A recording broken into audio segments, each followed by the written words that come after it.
৭৫ বছর পূর্তি উপলক্ষে রাজধানীর বিবেকানন্দ ব্যায়ামাগারের পক্ষ থেকে ২৮ সেপ্টেম্বর এক স্বেচ্ছায় রক্তদান শিবির ও বসে আঁকো প্রতিযোগিতার উদ্যোগ গ্রহণ করা হয়েছে। উক্ত অনুষ্ঠানে উপস্থিত থাকবেন মুখ্যমন্ত্রী ডক্টর মানিক সাহা, মেয়র দীপক মজুমদার সহ অন্যান্যরা। এ বিষয়ে বৃহস্পতিবার এক সাংবাদিক সম্মেলনের আয়োজন করা হয়। সাংবাদিক সম্মেলনে বিবেকানন্দ ব্যায়ামাগারের সচিব নারায়ণ চন্দ্র দেবনাথ বলেন, ১৯৪৭ সালের ৭ই আগস্ট এই ব্যায়ামাগার স্থাপিত হয়। তাই বিবেকানন্দ ব্যায়ামাগারের ৭৫ বছর পূর্তি উপলক্ষে ২৮ সেপ্টেম্বর স্বেচ্ছায় রক্তদান শিবিরের আয়োজন করা হয়। পাশাপাশি বসে আঁকো প্রতিযোগিতা ও যোগাসন প্রতিযোগিতা আয়োজন করা হবে।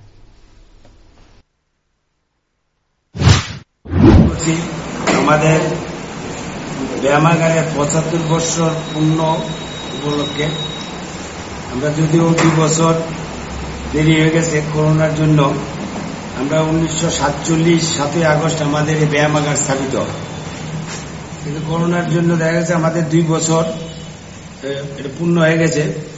এই উপলক্ষে আমরা আগামী ২৮ সেপ্টেম্বর ২০২৪ আমরা ব্যায়ামাগারের ৭৫ বছর পূর্তি উপলক্ষে স্বেচ্ছা রক্তদান শিবির আয়োজন করেছি।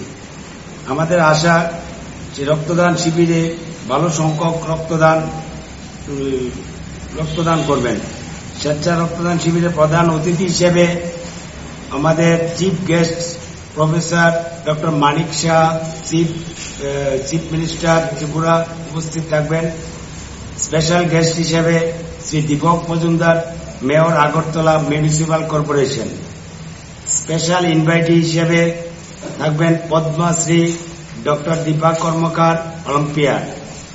আমাদের ক্লাব প্রেসিডেন্ট শ্রী অজয় কুমার চৌধুরী মহাশয়।